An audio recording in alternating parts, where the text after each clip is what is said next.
The Earth is the only planet with life, and that life has adapted to a wide range of habitats.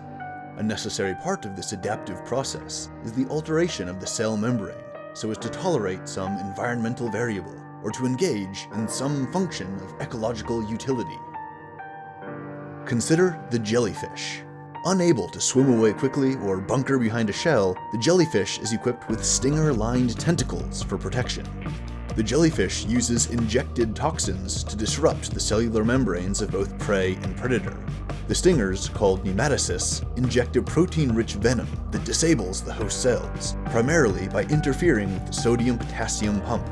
The result is a cell that cannot regulate its membrane voltage, leading to the catastrophic dysregulation of voltage-gated channels. This alone will kill most cells, but the result is particularly bad for neural cells, which use sodium and potassium to regulate action potentials, and thus allow the brain to facilitate behaviors. These toxins interfere with that process and induce paralysis.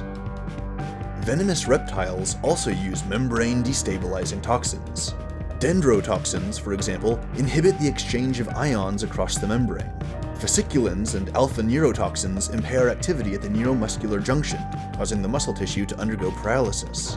Some cytotoxins, such as phospholipase, are capable of altering phospholipids into lysophospholipids, which act like a soap to rupture cell membranes.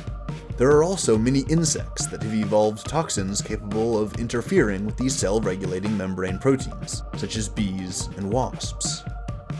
One variable of interest is temperature, and a habitat where life exists despite relatively cold temperatures is the frigid ocean.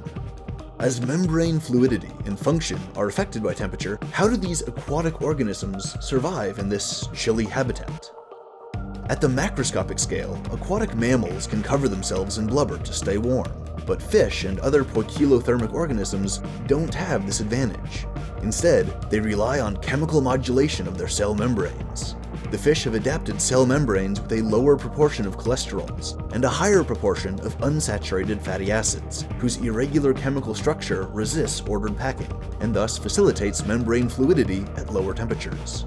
In addition, cold-tolerant organisms also utilize antifreeze proteins like sorbitol, mannitol, and ethylene glycol to lower the freezing point of their cytoplasm and prevent or slow ice crystal nucleation. But what about creatures that live in warmer habitats? How do organisms that live in extreme heat avoid the problems associated with high membrane fluidity, such as excessive permeability?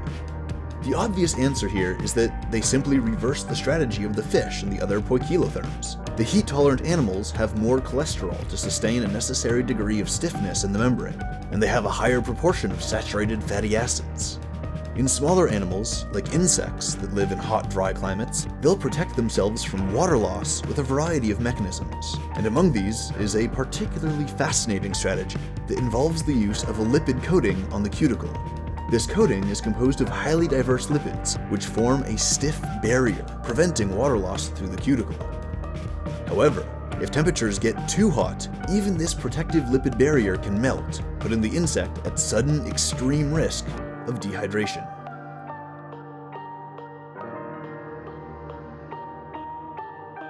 These are just some of the many examples of adaptations that animal life has made to either protect their own membranes or to destabilize the membranes of others.